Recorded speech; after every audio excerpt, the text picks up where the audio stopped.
And the Bhagavatam has an interesting, this ancient book, the Bhagavatam. I don't know if many of you have seen it. It's 18 volumes. Each volume is about this thick. And it's a 5,000-year-old text. It's basically the creme de la creme, the galitam phalam, the ripened fruit of the tree of the Vedic wisdom. And it often challenges our conceptions of what does it mean to be spiritual. Even in the Bhagavad Gita, same thing happens. How many of you have heard of the Bhagavad Gita before? Yeah? A few people, most of us here. How many of you have read some of Bhagavad Gita? Yes. So you'll notice that in the Bhagavad Gita, there's a lot of questions that are coming. Questions are encouraged in this ancient culture that comes from India. Actually, one of the first foreign account that was written down was a Greek traveler known as Megasthenes, and he wrote a book called Indica, and he was writing about India 3,000 years ago. And he described there was freedom of speech, freedom of religion, and he said that specifically the freedom of speech, the ability to question, authority. There was many towns would have like a bell in the middle of the town, and you could call the king, the ruler, to come and you could place your complaints. In other parts of the world, at that time, you would get your head cut off. So, off with your head, that would be the chant. But the kings would have this sense of responsibility and allow the freedom to the public. So similarly in the Bhagavad Gita, you have this freedom of thought. It's not constrained. One is encouraged to approach the divinity. As Prabhupada said, surrender, but don't surrender your intelligence. Give yourself to God, but don't give up your intelligence. Engage your intelligence with the Supreme.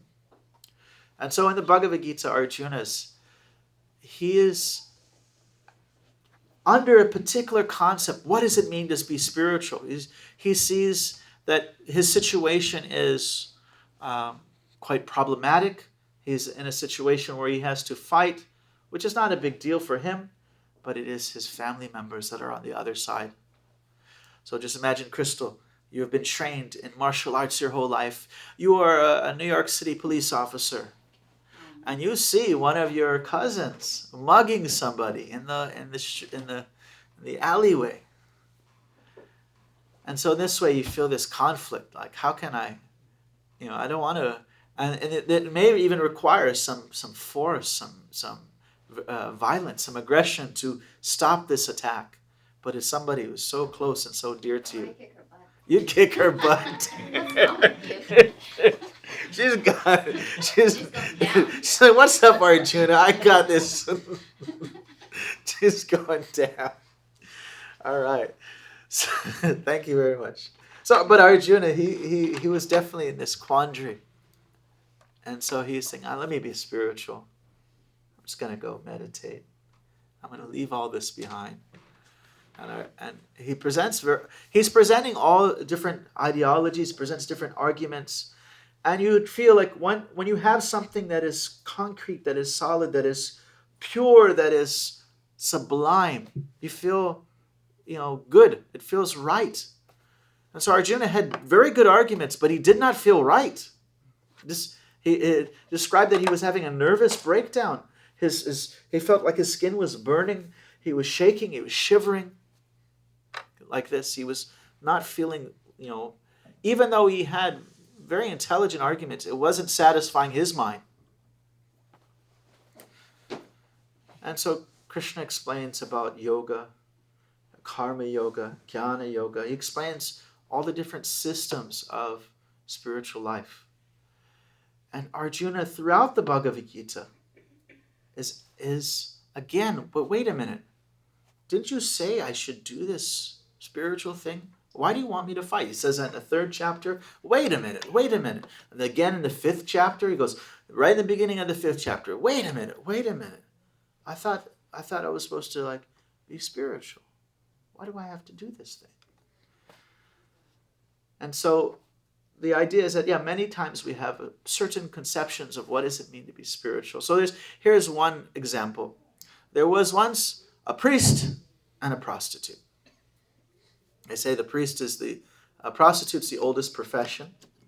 In the Vedas, it describes that the priest, the sadhu, is the oldest profession. It existed before even kings and bartermen. They used to, if you go back to the original yuga, the Satya Yuga, many thousands and thousands and thousands of years ago, people were very saintly minded. They were like yogis. And you didn't even need farmers and all that stuff because they would live very simple. The sadhu was the saint, the priest was the first profession. I mean, it wasn't a profession, but kind of like. But we say in the West, we say the prostitute's the first profession. So this priest, this sadhu, he was not a very elevated sadhu. He was a bit, but still. And so he would see this lady very close to his house. And he was always very upset, like, there she goes again, waiting all at night, waiting at the door. There's a customer. And he would take a stone, and he would, every time he saw a customer, and people began to know that he's putting a stone for every one of her customers. And so this stone wall started to come up. And so she was feeling so ashamed and so embarrassed. And she prayed, I wish I could be like a sadhu. She was thinking, I want to be like but as Prabhupada said, our teacher said, like trick of chance, many of us find ourselves in very difficult situations. So she was put in this situation in her life. It was very hard for her to get out of. But she was meditating in this way. I wish I could live like that, man.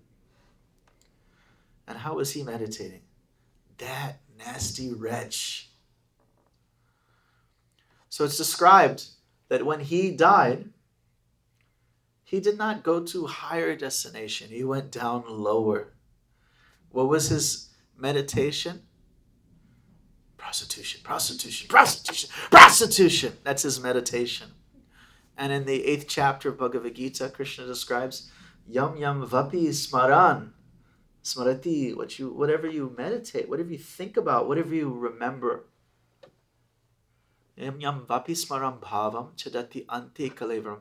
When you give up this body, ante kalevaram, tad bhavati, that you will become. What was Mozart thinking about when he died in his previous life? Music. Yeah, he's been doing this for many lifetimes. This is something that was cultivated. But this man, he is trying to practice spiritual life, but his cultivation was that of envy, hostility, and judgment. And actually he became more in the consciousness of prostitution and the mentality. And the prostitute became more in the consciousness of saintliness. So this is one example. There's many different examples.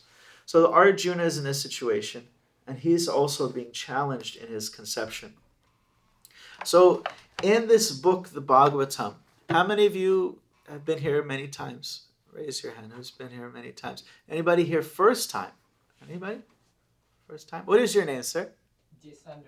Jai Sundar. Welcome. Where are you from? Haiti. You're from where? Haiti. And Jai Sundar? Jisandar. See, I'm hearing everything with a Sanskrit filter. It's Jai is like yay, like when your team wins the game, Jai, yay, you say it. And Sundar means beautiful. So I've got the Sanskrit filter in my ear. So welcome. Thank you. So in this book, the Bhagavatam, it's described that there is this angel. And this angel, he is a lover of God, but not a pure lover. He is materially motivated. I could give you a whole backstory. What are angels? All this stuff, but hopefully we can all follow along. So he had once killed a priest because he was threatened. Actually, I'll give a little backstory so you know what I'm talking about. Say you have fed the hungry, you clothe the poor, you dig wells, and you build hospitals, and you give charity to the Harinam party or something like that. You do some good deeds, and you have some affection for God. Where do you go after this body is over? Now, what if your affection for God is not pure? And just like you give charity, like it's described in the Bhagavad Gita, the three platforms, three modalities of action in this world. And the second platform is where you're very much enthused about your own self-aggrandizement, how you benefit from this situation. So you like to give charity, but you want your name really big on that wall. It's not pure. It's not a pure motivation. You want to become recognized and receive power, adoration, distinction, fame. So what is a person who's done so much good charity, good things, and they have affection for God? What happens when they die? Crystal. Down? Why? Because it wasn't pure. But was it negative? Maybe sideways? Sideways. Okay, good. Thank you. How about our friend here from Colombia? Is it? Chile. What do you say? You say that he was like doing good things. So Good things, but it's not. He's not Jesus. Like in the sense, everything is done with pure love. Still, is like us. Some motivation is there. yeah, but I think it's part of the human experience, maybe to have this little motivation. So, if you get a result for everything you do in this life, in your next life, what kind of result should this person get? Carmen. Maybe he'll be born again into a situation where he can deal with that ego of wanting rewards for his. Okay. So get born in a situation and deal with his ego. That's good. What about the results of all the good deeds, the karmic result? Because it wasn't pure then for its karmic. You get good karma. How does that good karma manifest? Being born into a beautiful family that can take him to a higher level. Now this guy didn't just build one hospital. He built 100 hospitals, dug 1,000 wells, and he fed 20,000 people. So if he were to take birth, If he left off at 60%, he will start at 60%. okay, that's the spiritual part. But the karmic part, the material side of it, is that what if being born in a beautiful family on earth is still not fitting for the karmic result of what he's done? So they're described in the Vedic literatures that there are higher planets in the universe that have higher statuses of material enjoyment. So what we in America and our Christian culture would say, call angels, and the Sanskrit Vedic culture they call devatas, and there are different grades of them: Gandharvas, Apsaras, Kinnaras, Vidyadharas. And so there are different grades of life. Human life is not the most intelligent, most refined form of life within this material universe. There are all other kinds of forms of species of human-like life that exist in this universe. And different statuses, like how long does a fly live? A couple of days. Mosquitoes, a day or so. And for that mosquito, it's a whole lifetime. It's like this whole long thing. And similarly, the Vedas say that there are life forms in which we are like the mosquitoes. That our intelligence, our lifespan, our power and capabilities are much smaller. So that's called a devata, a demigod. You get born in a higher place, and you have greater facility for material enjoyment, greater power, and you receive the karmic results, the good karma of what you've done. Similarly, if you do something bad, there's not only animal species of life, but there are other lower planets where, say, if you're very dark, maybe you're very atheistic, then there are other places that have human life also, but those places lack any type of spirituality. Earth is like somewhere in between. It's like this opportunity of both material and spiritual. It's kind of the middle ground of all that. Middle Earth, as what do they call that in Lord of the Rings? Actually, you find that in all cultures. There's descriptions of higher, middle, and lower. And the Earth is considered like the middle playground, the middle ground of the different forms of life that exist in our universe. Similarly, if you've done bad karma, you've murdered 45 people, you're not going to just be born as a pig in Calcutta. You will get some horrible reaction, and there's a situation. Just like there's higher places, there are lower places, but all those places are temporary. There's no such thing as eternal hell or be an angel in the higher planets forever. All these places are temporary. So this angel, he had got into that position due to his good karma, his good deeds, but like we said, not yet pure.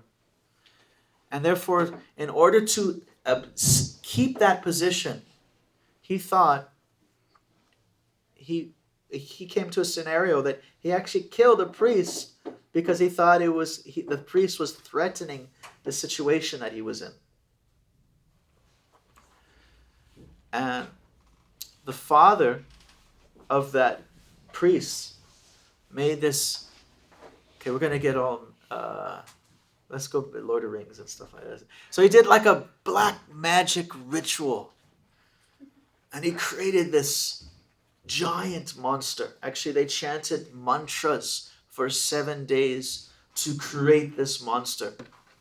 In some Vedas, he's described as a dragon. His name is Vritrasura. And this is an interesting thing. We're chanting mantra, and they were chanting mantra. They mispronounced one syllable in the 7 days, and the whole desired effect flipped. Instead of creating a monster that would kill this angel Indra, he created a monster that would be killed by Indra. But this is a secret, because this is not only mantra. This is something called Nam, name. This holy name of God doesn't require perfect pronunciation. It requires just the intention. Whereas the Vedic mantras that are dealing with kind of material things, like this guy was doing a Vedic mantra for material, it wasn't the intention that was important. It was the pronunciation. But with Maha Mantra, because it's Nam, it's not just a mantra. It's the intention that is important. I didn't want to get too fantastic and just throw everybody off, but might as well. So yeah, he created this giant monster. And this monster was so enormous that he was like taking the angels, the demigods, and just throwing them in his mouth and chomping them to pieces and stepping on them and fighting them. Indra threw his giant club at this monster, and the monster like grabbed it like he was grabbing a Q-tip and whacked Indra in the head. There was a bloody, gory fight. And then Indra was just depressed by this whole situation. He decided he didn't want to fight. He was thinking, let me get out of this situation. And then the monster started speaking like, come on, fight. I want to be done with this stupid monster body. And then he started speaking the most beautiful and profound philosophy. So this is the part, like flipping the script. Wait a minute. And the angel is actually going to be shown to be the materialistic religious person, and this giant monster, say it looks like a duck and talks like a duck. It's a duck. It looks like a monster, behaves like a monster, but its heart is revealed to be actually a great elevated soul. And so then the question was, who the heck is this guy? What is this situation? Because he's speaking so deep and so profound. And so it's described that they begin to describe his previous life. His name was Chitraketu. And he was a spiritual practitioner, but he had his desires.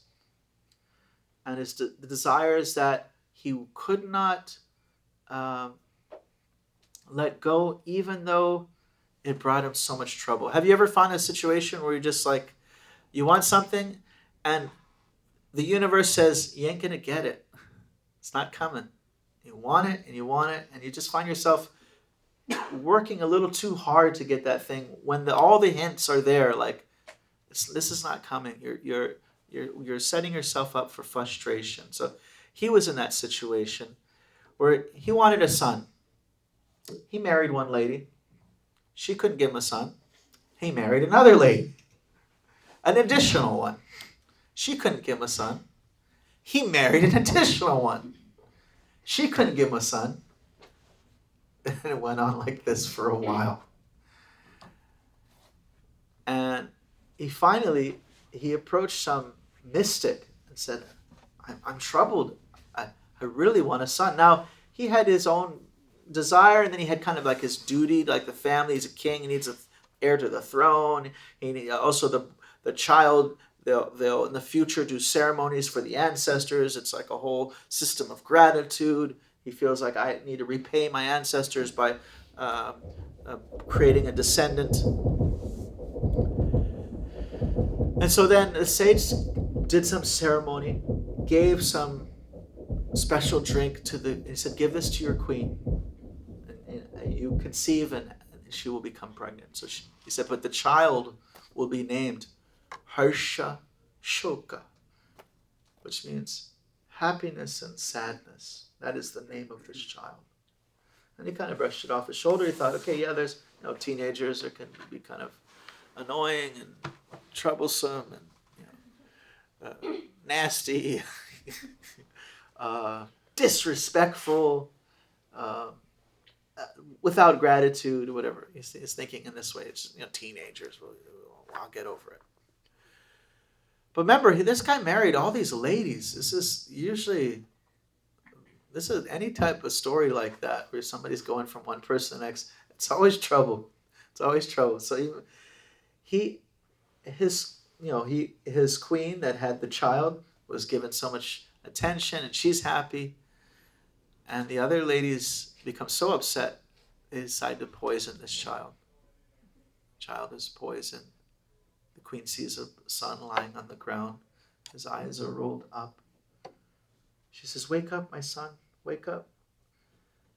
And then the father comes. It is complete agony, misery. And everything is shutting down in his consciousness. Everything is being just shaking up and destroyed. I've heard a lot of people who are in 12-step programs, like recovering programs. It's actually oftentimes at our lowest, it's a thing that it springboards us out of a certain pathway. And so, mystically, sages appeared at that time. And they said, they tried to say, this is what life, this is the karma that you've had. You cannot avoid this. This is a situation. And he said, but I can bring him back to life if you want. And so he brought the kid back to life. And the kid stood up. And he said, your father here is very distressed. And he said, who is my mother? Who is my father? I've had billions of lifetimes. This body is ever changing. I've been in so many thousands of different situations. It's a constant change. Even in this life, we're changing our body. And that, the starkness of that situation of the child speaking very hard but deep knowledge raised him to the platform of seeing, okay, we are souls. We're not this body. Sometimes we come together. Sometimes we have people that we are together with for a few lifetimes and never to see them again. They may be our brother in one life, our cousin in the next life, our mother in the next life. As we come together as like clumps of like leaves floating down a river, and then they get separated at some point. It's very bitter information. He said, the sage said, I could have spoken this knowledge previously, but you were not ready. You were so geared to having hope to enjoy this world. And when that hope is very strong, then spiritual knowledge can't really be planted in such a person. When you have so many hopes in the temporary, it's hard to think about the eternal. And so the sages gave the king Chitraketu a mantra. Om Namo Tubhyam Vasudevam Dhimahi. Mantra, prayer to God. It's like in this way he started chanting this mantra. But because he had become extremely sincere, actually, after 1 week, he became completely transformed. Completely transformed. And a few days after that, even the Lord appeared to him in person. And he started to offer beautiful prayers and like this. And so this guy also, he went to become like one of the angels. It didn't describe that he even died. He just went in his body became transformed, and he went to the higher planets. And he was associating with, how many of you heard of the person named Shiva? Shiva, everybody. So Shiva is a very exceptional personality. He's actually a form of Krishna. Do any of you know how to make yogurt? Who knows how to make yogurt? What? I mean, anybody else? Two? Okay, I'll teach you how to make yogurt. You boil milk. You let it cool down. Cool enough, but still warm enough. Still hot enough that you can wash your hand and stick your pinky in the milk and you can say, Hare Krishna, Krishna Krishna, Hare Hare, Hare Rama, Rama Rama, Hare Hare. And then you pull it out because it's too hot for that. Longer than that. That's the specific time frame. You say that mantra, then if it's that warm, then you add a cup of yogurt to your gallon of milk. You leave it in a nice warm place, wait 6 hours or so. The whole thing turns into yogurt. Because yogurt is just a transformation of milk, but you can't turn the yogurt back into milk. It doesn't work like that. So Shiva is a special type of avatar of Krishna, where he is touched by matter, just like the milk touched by yogurt, and it becomes transformed into its own particular category. It's described actually two main categories of beings. They're the souls, like you and I, who we all think we're this material body and we're going around from one lifetime to next, trying to enjoy the temporary. In fact, we are eternal. And then there's God, who's never in that state of illusion. God is eternally blissful, fully cognizant, fully unaffected by the changes that are going around. Whereas we're also the same, Satchidananda, eternally full of knowledge and bliss, but we're absorbed in the temporary and we're experiencing that temporality through that absorption. Just like if you're attached to your car, it gets a scratch, you feel it.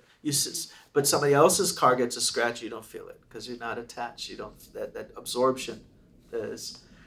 But Shiva, you got the God, the Vishnu Tattva level, God himself, and the Jiva Tattva, the souls. But Shiva is his character. He's just in between. He's his own position. A very special personality. Now Shiva was giving a spiritual talk to some yogis, some monks, and some sages. But he is so elevated, like I said, sometimes flipping the script, he's so elevated that he can appear. For example, he described that Shiva hangs around with monsters and goblins and witches and stuff like that. He covers himself with crematory ash, But his consciousness is on this, even though it's not on the monster level, it's like on a very pure level. So Lord Shiva was speaking like this, and I don't know about, if I was speaking at Columbia University, or if I was speaking at the Hare Krishna Temple in Brooklyn, or if I was speaking at, I don't know, some weightlifting conference, or I'm trying to think of different circumstances, and I had a lady sitting on my lap. In all those circumstances, it would be like very weird. Not just the temple, even just like any circumstance, it's just so super weird. But Lord Shiva had his wife sitting on his lap. But his consciousness has nothing to do with material energy. So his friend kind of jokingly said, like, this doesn't look good. You're surrounded by all these celibate monks and yogis, and you're giving a class with Parvati on your lap. And he said this joke. And Shiva, kind of chuckled, but the wife didn't think it was funny. And she cursed him. She cursed you. I curse you to become a monster.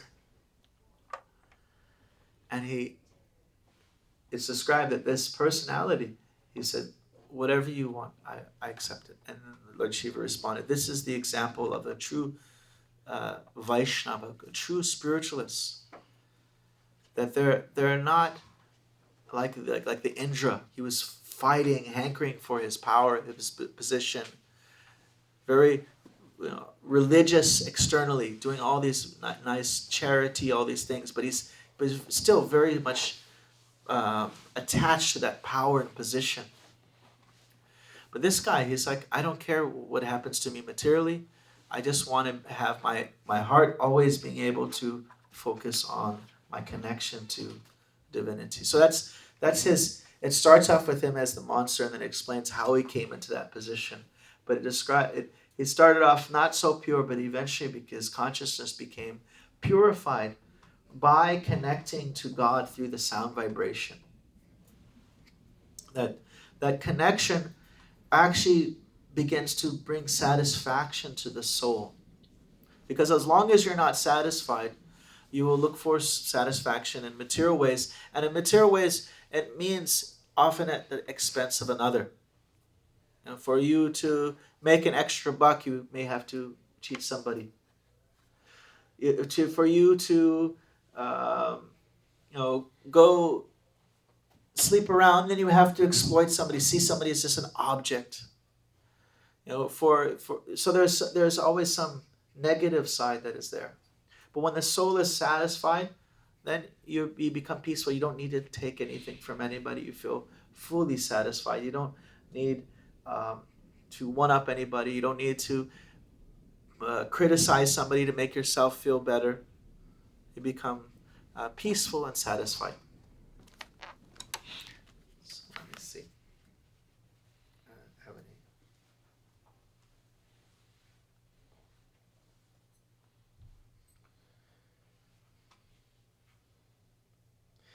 any? You want to hear another story?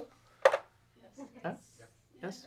Yes, okay. I have a question about this last story. Please, go for it. So won't those priests or whoever were chanting the mantras to create that demon? Yes. Are they going to downgrade? The story didn't talk about, I think they were just kind of like employed to do their thing. What about They're the just like demon then? materialistic priests, I guess. I don't know. Yeah, they might have gone down. Yeah, Oh, okay. yeah. They were. Why would they do that? Well, they were described as like priest for. It's kind of like um, they're kind of like scientists in a sense. Like they knew how the energies of this world worked, and they were engaging in themselves in that way. But they're not necessarily spiritual. It's just more of like a materialistic priest, you would say, not necessarily deep spiritualists. Like sorcerers. Sorcerers, yeah, that's a good way. The sorcerers, yes. So here's one story of a sage named Durvasa Muni. Who knows what the word vasa means? Vasa means your dress, what you wear, and dur means, who knows dur? Like dur, yeah? Dress. Not durva, not dur, no. Dress. No. So it's like durachar, means bad. So his name means badly dressed, which is a polite way of saying he's naked. Srila Prabhupada explained that. He's a naked sage. He's a yogi. If you go to India, you'll see these Nagababas, these naked yogis. So this guy, Durvasa, he is famous for being easily pleased and easily angered, and he can give boons and he can grant boons and give curses. And he's famous throughout the Vedas of having quite a short temper. He is powerful due to all the yoga and austerities that he has performed, but he's still not deeply connected to God, and therefore there is like this anger that comes. It says that a person can come to the point of maybe like a celibate sage, and they get rid of the sense of lust. But anger is like to get rid of anger is even harder. That's a later stage of depth. It's deeper in there. So he had visited this king, and this king was actually. In the ancient culture, the sages are given so much respect, and the king is considered so more worldly, very a politician. But this king was actually a great devotee of God, and he was performing a very long fast. He was fasting for 40 days, and decided, I will perform I need to.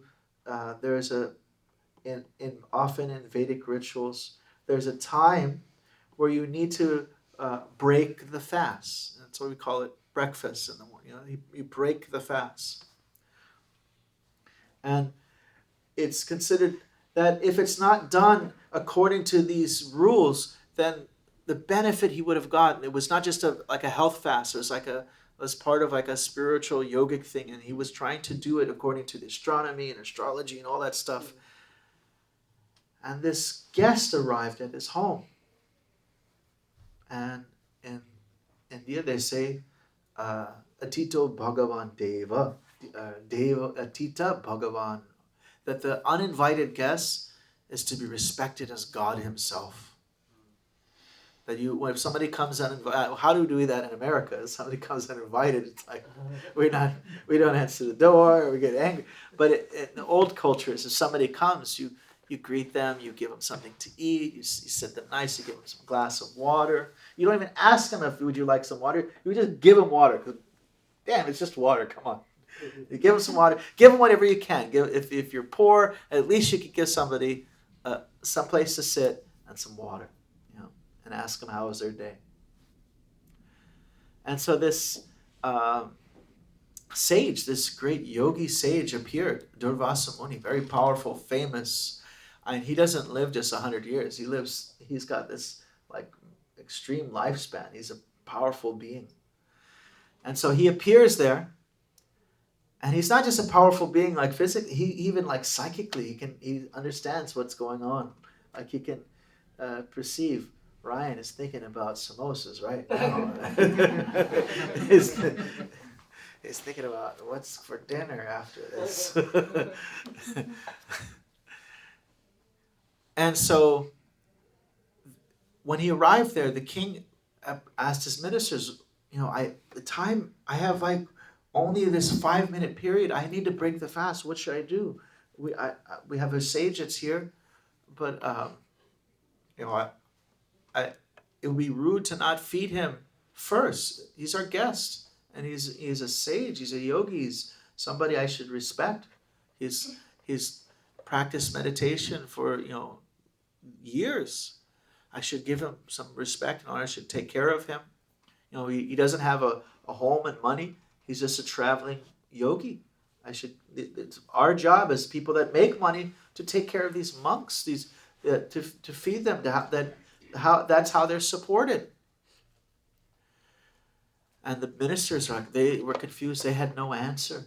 So he decided, okay, it says that just by taking water, it can be considered also breaking the fast. So I'll just take a sip of water. And this yogi, like I said, he's so angry all the time. He's so angry. And he realized this guy is breaking the fast and he has not fed me. He knew psychically that this had happened. And he decided, okay, I told you, we don't care. We're going to do all kinds of fantastic stuff today. So he took one of his dreadlocks and he dashed it to the ground, and this monster came out. And the monster came to kill Ambarish. And the king, he did not run, he did not hide, he did not pray. He just offers his respects. And then the Lord, Krishna, you'll see sometimes Vishnu, he has a weapon called the Sudarshan Chakra.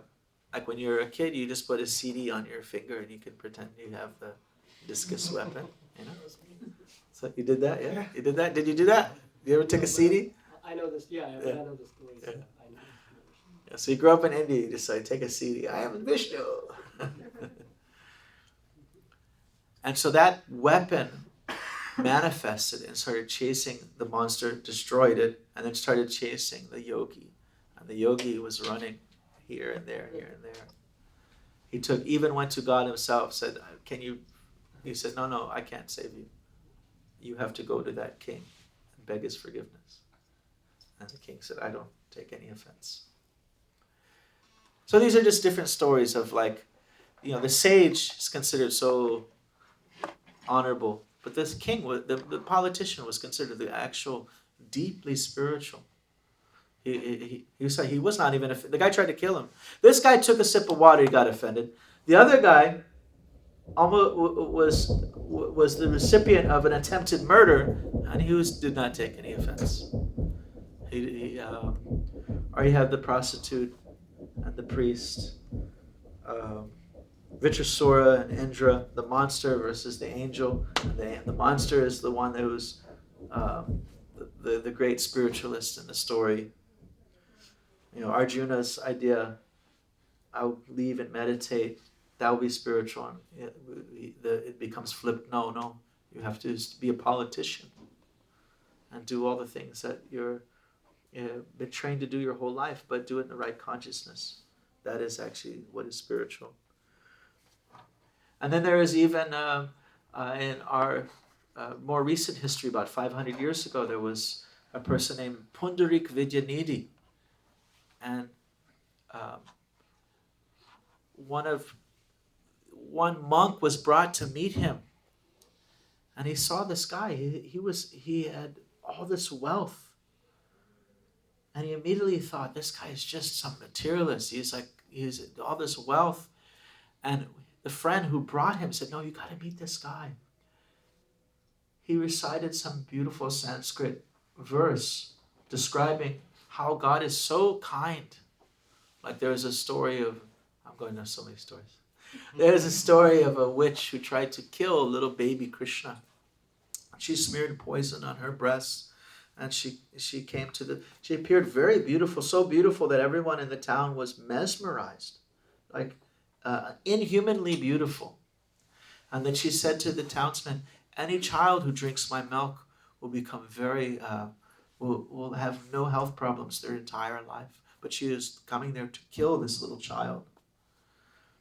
And I said, Krishna, he drank the poison, the milk, and he also sucked out her entire life. She returned back to her demon form, witch form. But it's described that what Krishna saw was just her act of giving, of as an act of devotion. He just took that little tiny sweet part and ignored the rest. And so he's this friend of the monk. He said this verse, how God is so kind that someone comes, when he appears in Avatar and comes to the world, and someone comes and tries to kill him, and he finds a small little nice thing that person has done, and it's like a little spark, and it fans into something huge. It ignores the rest. That's the sweetness, the kindness of Krishna.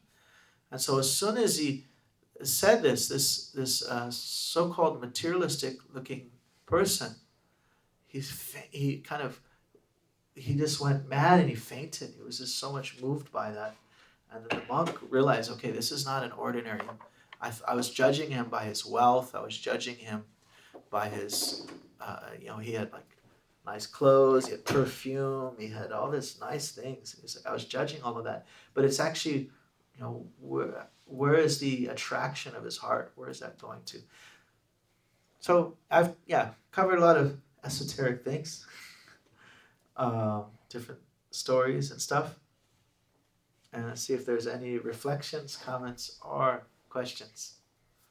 I want to share about the story of the witch who had poison on her breast to kill baby Krishna. So how he magnetized that one small good thing in her heart out of all the rest of the evil, you can say. He gave her the liberation of being his mother when she went back, and not only was his mother, but she went back to the spiritual world. And so he took this small thing and he magnetized it so much. Right. So my mother Mahabhagavad, a dear friend of mine, like a teacher of mine, she's a disciple of our founder, Srila Prabhupada. She had become like a monkette, a brahmacharini in the 70s. She joined a temple with a child. She had a child already. He was around 7 years old. And he had his interests in spiritual life, but it's not like, everybody has their own journey. So later on in his life, he got heavily into drugs. He had some illness, and then he passed away at, was it 40 or 44 years old? He passed away. I was there at his funeral. I was there with her.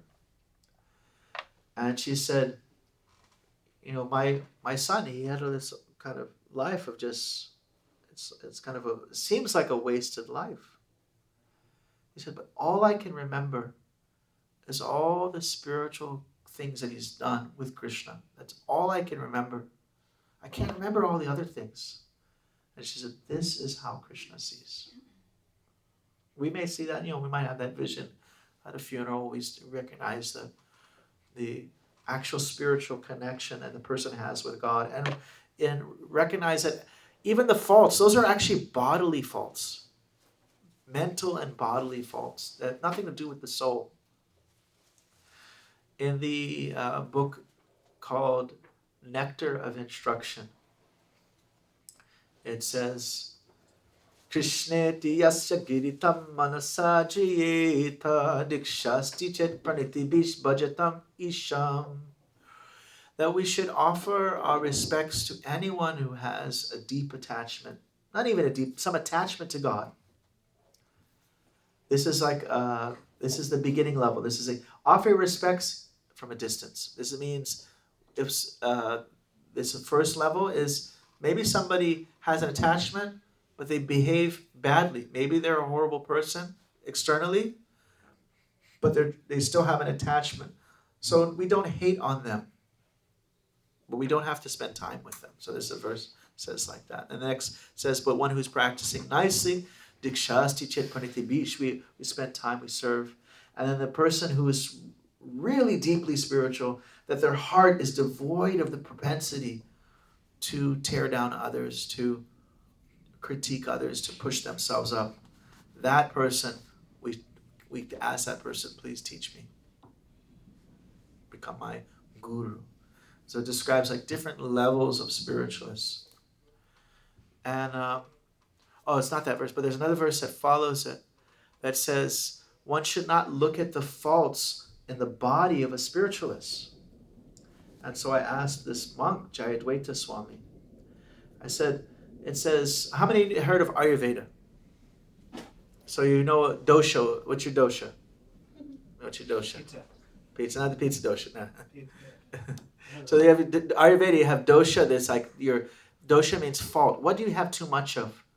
Is it the air element, the fire element? These different elements that are in the body.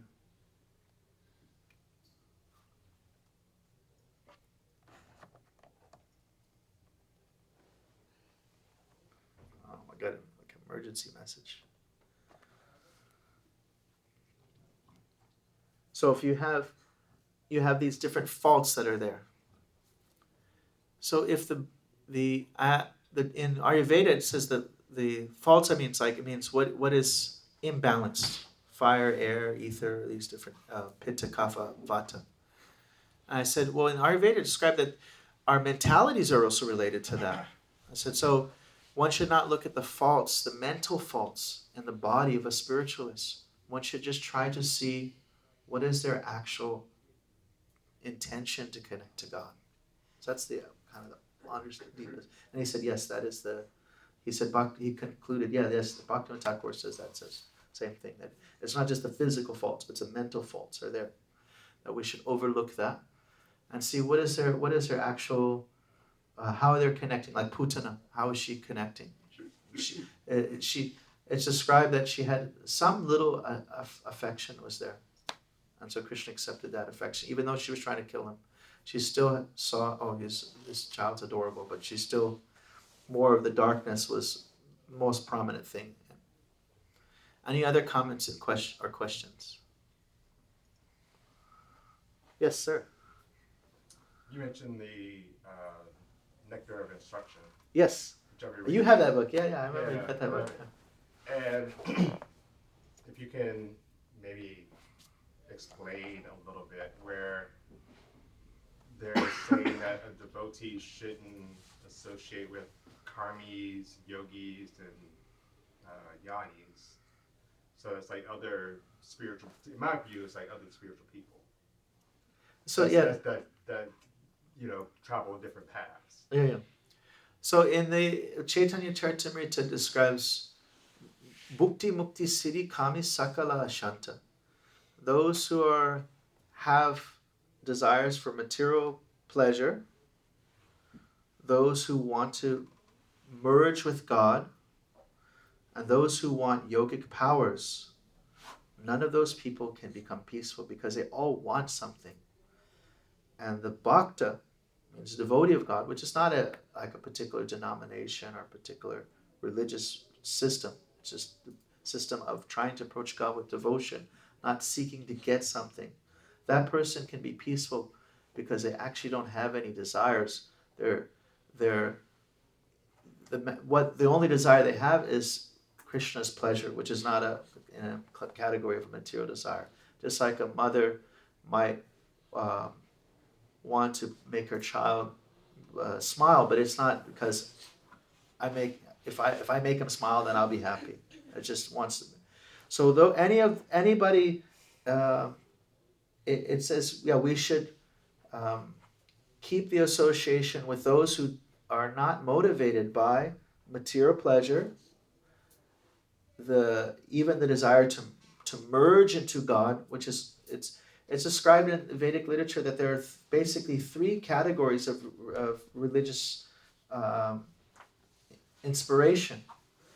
One category is you practice some religious thing, mystical thing, magical thing, whatever, because you want something out of it. It gives you something like this life or your next life. You go to heaven and you enjoy sun virgins or whatever, something like that, or you go to heaven and you live forever and you get some enjoyment, or you become a demigod, an angel like we described. So that's called bhukti. We want some material thing in the future, and that's called karma kanda. Most of the Vedas are actually dealing with that Krishna tells Arjuna, idam pushpitam vacham. Don't become distracted by these flowery language of the Vedas that describe, promise all these material things, because spiritual life is not for material things.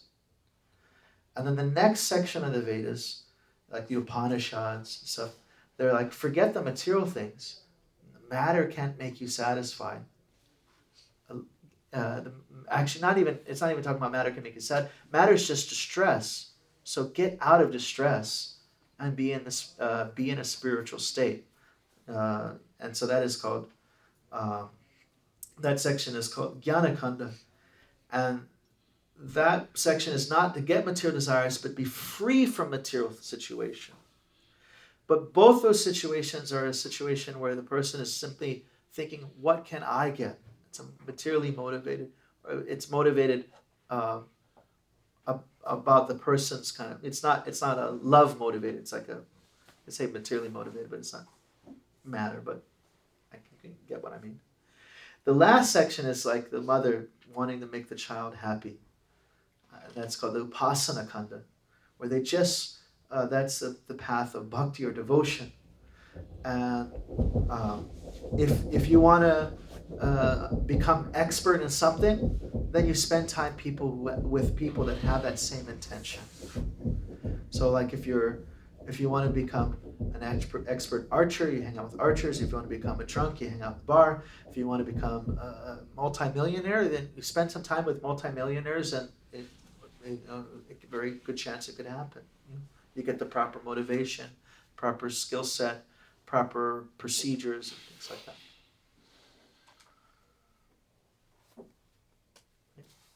So we're not supposed to want to be spiritual either? Well, this is just a sense of the sense of I want salvation and I want liberation, which is good, but it's not considered yet the highest. It's Krishna and the Gita describe that there are 4 types of people that approach him, and they don't, not all, only the 4th one is considered the highest. He says, but all of them are like good steps. Like he says, some people approach me out of distress. Some people approach me out of seeking wealth. Some people approach me out of a sense of curiosity, of just wanting to know things. And then there are those who are really seeking God. So those 4 types, all of them are good. All of them get response. They all get connection to God. But the one who is approaching just with the attention of approaching God for that connection, they get the more strongest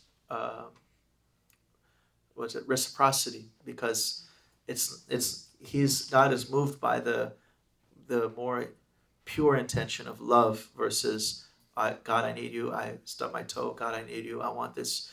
My grades are bad. My God, I need you. I like this girl. God, I need you. I need that. Yeah. It's not really motivated by it. But if God, I need you because I want you and I want to connect with you, then he's very responsive. So the motive is the most important thing, basically, right? Yes.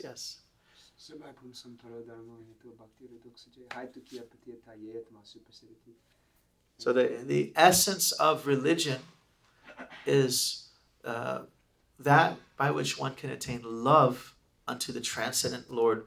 And that love is characterized as being without motivations, like that you say, the pure, and without cessation. It's constant. It's not like, thank you, goodbye. I've achieved my liberation. I don't need you anymore. Because some people have this approach, like, I'll do a puja to Krishna, Vishnu, so I can become that being.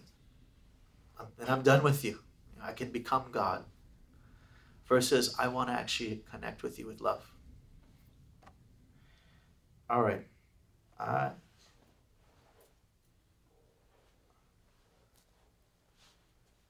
We're ready. I have to go after. My son is sick, so I'm going to take him to the hospital.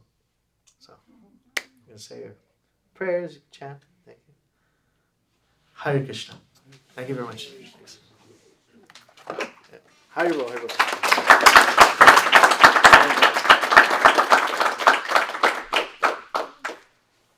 So I think you guys do kirtan right now. So Yeah, I forget not to bar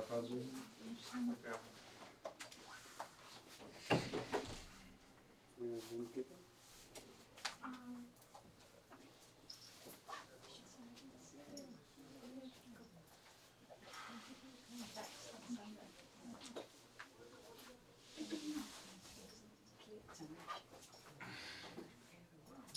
do you want to read, Mother? You want to say it?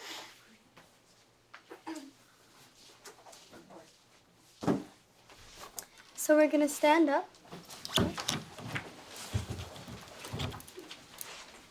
We also just want to thank Nityananda Guru for an amazing class and for giving us such a nice meditation.